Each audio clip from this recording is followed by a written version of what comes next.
customer profile? Sure. So we have a few. I would say primarily it is sales teams, technology sales teams that are selling into either other startups or looking for new companies to sell into. So B2B sales teams is a huge sweet spot for us. We also work with a lot of financial services and venture-backed companies, or I'm sorry, venture capitalists.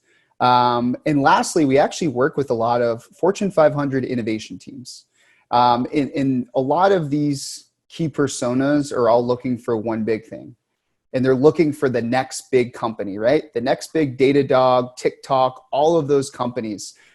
They're looking at Crunchbase both from a discovery perspective as well as just an intelligence perspective of trying to get to know these up and coming startups and the people and founders behind them.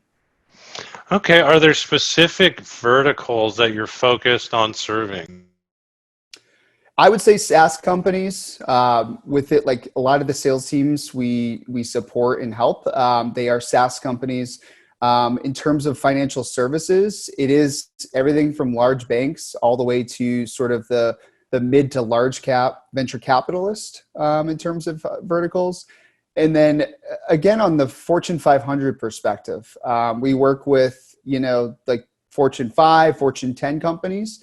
But it's across consumer, it's across B2B, and it's really just teams that are focusing on sort of both digital transformation as well as competitive landscape and looking into new opportunities to either partner, acquire, or potentially outright buy new startups. Awesome.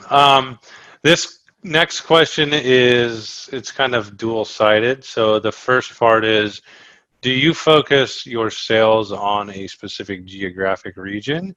And then does your database cover specific geographic regions, like, the whole world? Sure. So about half of our customers are US based customers, but internationally has ramped up quite a bit the last few years. And overall, in terms of our data coverage, we do have a sweet spot within the US. We focus on private innovative companies. And as cheesy as it sounds, we really follow the money, right? So if there's a lot of venture capital going into US-based startups, we'll see that. What we've seen is an explosion internationally in the last few years. So about half of our data in terms of who we track and the types of companies is outside of the US.